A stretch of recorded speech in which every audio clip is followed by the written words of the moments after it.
ওয়েবের কিন্তু নিজের কোনো মেমোরি নেই, মানে একদমই নেই।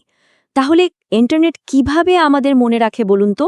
এর উত্তরটা আসলে লুকিয়ে আছে খুব ছোট ছোট কিছু ফাইলে, যেগুলোকে আমরা বলি কুকিজ। চলুন আজ ওয়েবের এই মেমোরির রহস্যটা একটু খোলাসা করা যাক। আর মজার ব্যাপার কি জানেন, আমরা যখন কোনো একটা ওয়েবসাইটে যাই, গড়ে প্রায় 20টার মতো এমন ছোট ছোট ফাইল আমাদের ব্রাউজারে জমা হয়ে যায়।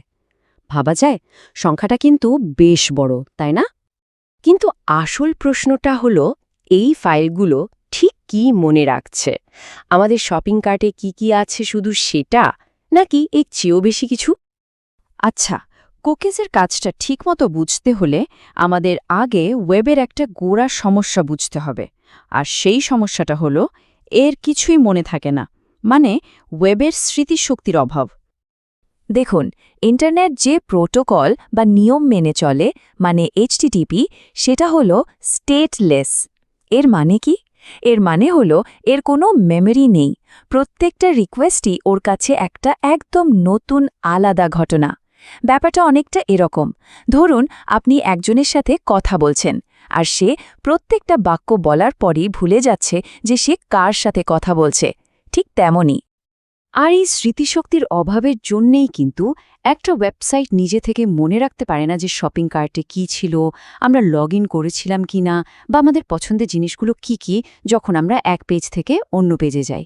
খুব বিরক্তিকর একটা ব্যাপার, তাই না? তো এই সমস্যার সমাধান হিসেবে আসে কুকিজ আর সেশন। এটা অনেকটা একটা ডিজিটাল হ্যান্ডশেকের মতো, যা ওয়েবকে তার স্মৃতিশক্তি ফিরিয়ে দেয়। চলুন তো দেখি এই ডিজিটাল হ্যান্ডশেকটা কাজ করে কিভাবে। খুব সহজ। যখন আমাদের ব্রাউজার কোনো একটা পেজ দেখতে চায়, সার্ভার শুধু সেই পেজটা পাঠায় না, সাথে একটা ইউনিক আইডি কার্ডের মতো জিনিসও পাঠিয়ে দেয়। এটাই হলো কুকি। আমাদের ব্রাউজার তখন এই কার্ডটা নিজের কাছে রেখে দেয়, আর এরপর যখনই আমরা ওই সাইটে আবার যাই, ব্রাউজার ওই কার্ডটা দেখিয়ে দেয়, আর সার্ভারও সাথে সাথে চিনে ফেলে যে, ও আচ্ছা, এ তো আমাদের পরিচিত। দ্য ওয়েব অ্যালম্যানাক বিষয়টা খুব সুন্দর করে বলেছে। তাদের মতে একাধিক এইচটিটিপি রিকোয়েস্টের মধ্যে ইউজারের তথ্য মনে রাখার জন্যই কুকিজ ব্যবহার করা হয়। সোজা কথায়, এই কুকিজই একটা স্মৃতিহীন বা স্টেটলেস ওয়েবকে স্মৃতিশক্তি সম্পন্ন বা স্টেটফুল করে তোলে। কিন্তু সব কুকি কিন্তু এতটাও নিরীহ বা উপকারী নয়। কিছু কুকি আছে যারা অনেকটা অদৃশ্য প্রহরীর মতো আমাদের ওপর সবসময় নজর রাখছে। এখানেই আমাদের দুই ধরনের কুকিজের মধ্যে পার্থক্যটা বুঝতে হবে। প্রথমটা হলো ফার্স্ট পার্টি কুকিজ। এগুলোকে আমরা বলতে পারি ভালো কুকি। এগুলো সেই ওয়েবসাইটই তৈরি করে যেটাতে আমরা তখন আছি, যেমন ধরুন লগ ইন স্ট্যাটাস বা শপিং কার্টের জিনিসপত্র মনে রাখার জন্য। আর অন্যদিকে আছে থার্ড পার্টি কুকিজ। এগুলো হলো আসল জটিলতার জায়গা। এগুলো তৈরি করে অন্য কোনো ডোমেইন, যেমন কোনো বিজ্ঞাপন কোম্পানি। আর এদের কাজ হলো বিভিন্ন ওয়েবসাইটে আমাদের ফলো করা আর আমাদের অনলাইন অভ্যাসের একটা প্রোফাইল বানিয়ে ফেলা। এই ডেটাটা কিন্তু ওয়েবের একটা অদ্ভুত বৈপরীত্য তুলে ধরে। দেখুন, একদিকে ৮২% জনপ্রিয় ওয়েবসাইট ট্র্যাকিং কুকিজ ব্যবহার করছে, আর অন্যদিকে ৭৯% ব্যবহারকারী তাদের ডেটা কিভাবে ব্যবহার হচ্ছে তা নিয়ে চিন্তিত। মানে ইন্ডাস্ট্রির কার্যকলাপ আর ব্যবহারকারীদের ইচ্ছার মধ্যে একটা আকাশ-পাতাল ফারাক। এর মানে কি দাঁড়ায়? এর মানে হলো এইসব অদৃশ্য ট্র্যাকের নেটওয়ার্ক মিলে আমাদের অনলাইন জীবনের একটা বিস্তারিত ইতিহাস তৈরি করছে, আর বিজ্ঞাপনদাতাদের কাছে এই ইতিহাসটা শোনার চেয়েও দামি। এতক্ষণ তো আমরা প্রাইভেসি বা গোপনীয়তার উদ্বেগ নিয়ে কথা বললাম, কিন্তু এখন আমরা এর চেয়েও গুরুত্বর একটা দিকে যাচ্ছি, আর সেটা হলো সরাসরি নিরাপত্তা ঝুঁকি। এটাকে বলা হয় সেশন হাইজ্যাকিং। এটা এমন একটা অ্যাটাক যেখানে একজন হ্যাকার আপনার সেশন কুকিটা চুরি করে আপনার পরিচয় নিয়ে নেয়।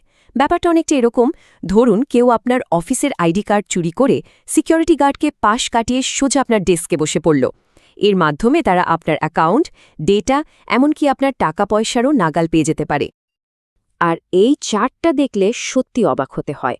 বিশ্বাস করা কঠিন, কিন্তু মাত্র ২৬% ওয়েবসাইট তাদের সেশন কুকিগুলোকে ঠিকঠাক সুরক্ষিত রাখে। তার মানে কি? তার মানে হলো বাকি ৭৪% ওয়েবসাইটই কিন্তু অ্যাটাকের জন্য ঝুঁকিপূর্ণ। এটা আমাদের সবার জন্য একটা বিরাট বড় নিরাপত্তা হুমকি। শুধু সেশন হাইজ্যাকিংই নয়, আরও বিপদ আছে, যেমন ক্রস সাইট রিকোয়েস্ট ফরজরি বা CSRF। এটা অনেকটা এরকম যে কেউ আপনার সই জাল করে আপনার ব্যাংকে একটা ভুয়া অনুরোধ পাঠালো। এছাড়াও আছে সরাসরি কুকি চুরি, যা বিভিন্ন ক্ষতিকারক স্ক্রিপ্ট ব্যবহার করে করা হয়ে থাকে। এই সব কিছুর কারণেই ওয়েবের এই ফাউন্ডেশনাল প্রযুক্তিতে একটা বিশাল পরিবর্তনের হাওয়া লেগেছে। অনেকেই এখন এটাকে বলছে দ্য গ্রেট কুকি ক্রাম্বল, মানে কুকির সাম্রাজ্যের পতন। তো আমরা এই পর্যায়ে এলাম কিভাবে? এই টাইমলাইনটা পুরো গল্পটা বলে দেয়। শুরুটা হয়েছিল ১৯৯৪ সালে কুকির আবিষ্কার দিয়ে, কিন্তু এরপর থেকেই ধীরে ধীরে চাপ বাড়তে থাকে। ২০১৮তে এলো ইউরোপের জিডিপিআর আইন, যা প্রাইভেসিকে অনেক বেশি গুরুত্ব দিল। ২০২০ সালে অ্যাপেলের Safari browser third party cookies block করে দিল। আর এখন ২০২৫ সালের মধ্যে গুগলও তাদের ক্রোম ব্রাউজার থেকে এগুলোকে বিদায় জানানোর পরিকল্পনা করছে। মানে টেক জায়েন্টরা একে একে সরে দাঁড়াচ্ছে, যা একটা বিশাল পরিবর্তনের স্রোত তৈরি করেছে। আর এই থার্ড পার্টি কুকি বন্ধ হয়ে যাওয়ার প্রভাব কিন্তু ব্যাপক। এই টেবিলটাই দেখুন না, পাবলিশারদের রেভিনিউ প্রায় ৫০ থেকে ৭০% পর্যন্ত কমে যেতে পারে। বিজ্ঞাপনদাতাদের প্রায় $10 বিলিয়ন ব্যবসা ঝুঁকির মুখে। আর আমাদের ব্যবহারকারীদের কি হবে? হ্যাঁ, প্রাইভেসি তো বাড়বে, কিন্তু এর বদলে হয়তো আরও নতুন কোনো ট্র্যাকিং পদ্ধতি চলে আসবে। সুতরাং মোদ্দা কথা হলো, পুরো ডিজিটাল ইন্ডাস্ট্রি এখন একটা দৌড়ের মধ্যে আছে।